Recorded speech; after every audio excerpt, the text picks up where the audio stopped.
Today, I am playing PokeRogue, one of the best Pokemon games I've ever played, and it isn't even made by Game Freak. This is a roguelite game that has you go through 200 levels of randomized Pokemon battles until you reach the incredibly challenging final boss. But here's the thing, if you lose a battle, you have to start from the beginning. It's a lot easier to explain through actually playing it though, so let's get started. First, we have to pick our starters. When you first start out, you only have access to the traditional starters from generations 1 through 9, but as you progress through the game, you'll unlock more just like me. Even so, each Pokemon is assigned a different point value based on how good they are, so you can't just run a full team of legendaries. There's actually a lot more going on here, but we'll talk about that more during our run. The first few battles of PokeRogue are not very challenging at all, but you'll notice right after your first victory, you'll get sent to a screen full of items. These items in the middle are free for your choosing, while the ones on top cost money, which you get from trainer battles later on. You can also reroll the items you get, but we'll discuss that later. On floor 8, we're challenged by our rival, who at first isn't much of a problem, but stay tuned because let's just say she gets a lot stronger. Anyway, now I'll introduce you to the starters I brought: Charmander, Onix, and Makuhita. Honestly, Onix and Makuhita aren't here for their strength, but instead for their shininess. In PokeRogue, there's a luck feature for the post-battle items that is boosted the more shiny Pokemon you have on the team. The higher your luck, the more of a chance that you'll get better items. Also, when you're first starting out, I highly recommend bringing a Pokemon that can Gigantamax or Mega Evolve, since this game only shows you items that your current Pokemon can use. And you'll really want to get that Mega Bracelet early on, or even the Dynamax Band, because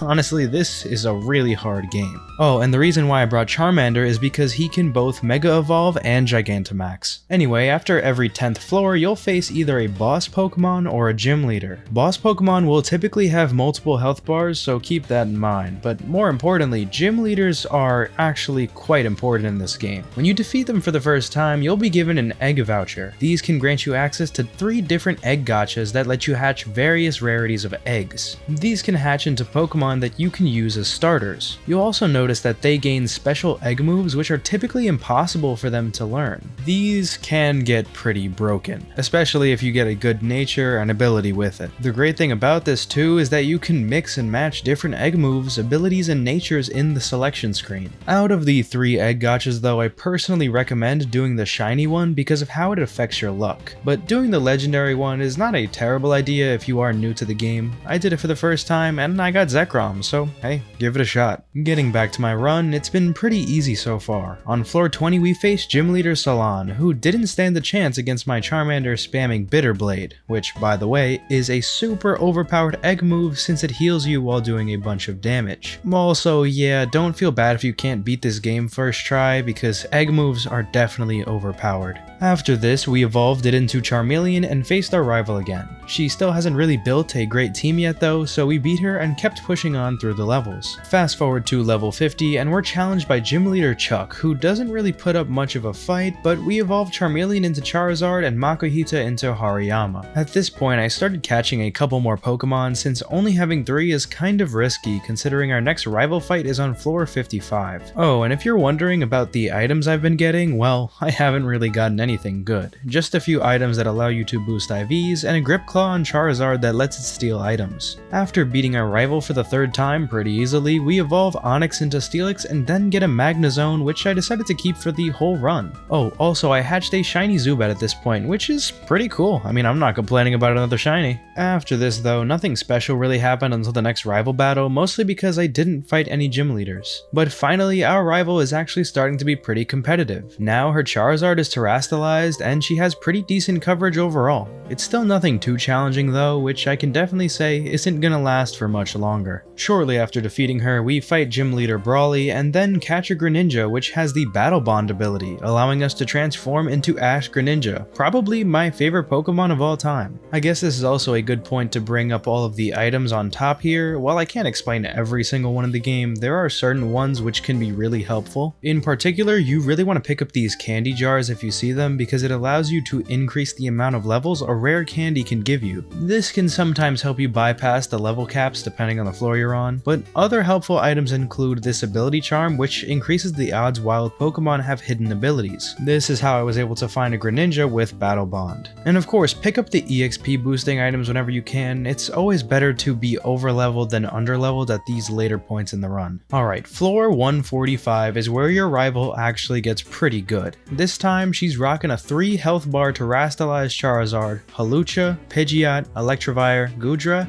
and a unique shiny Rayquaza who I'm pretty sure has a completely original color scheme in this game. Despite some challenges, we take her down and beat another gym leader, Melanie. At this point, I really wanted to start rounding out my team to prepare for the final bosses, so I picked up an Ursaluna and a Suicune. Oh, and yeah, it is possible to find legendaries in the wilds. Pretty cool. On floor 182, you face an Elite Four and champion randomly selected from generations 1 through 9. After each battle, you'll be given a wild Pokemon floor which you can use to replenish your team's health. I think this is actually a really cool part of the game since it's not predictable who you'll be facing. For some reason though, Gen 9 has you face a weird mix of DLC and base game trainers, but anyway, Rika got dominated by a Greninja and Suicune, Poppy got destroyed by Charizard, Larry in general just got wrecked by my whole team, and then I faced perhaps the greatest 2 teams constructed in the history of Pokemon. Hassel had a full team of insane dragon types that completely threw me off considering how easy the last 3 fights were. Then after I beat him, I faced Kieran, which is genuinely one of the hardest Pokemon battles I've ever had outside of battling real people. In order for me to win, I literally had to pick the perfect move every single turn with no chances of mistakes. But after Kieran, we have 10 floors remaining. On these, we face Paradox Pokemon that we unfortunately cannot catch. These floors are pretty much just for trying to roll to get good items, but sadly we managed to not get a single Mega Evolution or Dynamax in this run, so Charizard is unfortunately a lot more flimsy than we'd like. At 195, we face our rival for the last time. Honestly, her team isn't much different from the previous encounter, except now she has a Mega Rayquaza with 4 health bars. I think the only reason I was able to win this fight was because I had an Ursaluna with Play Rough. But anyway, that was only the beginning of the craziness, because on floor 200 we have the final boss, Eternatus.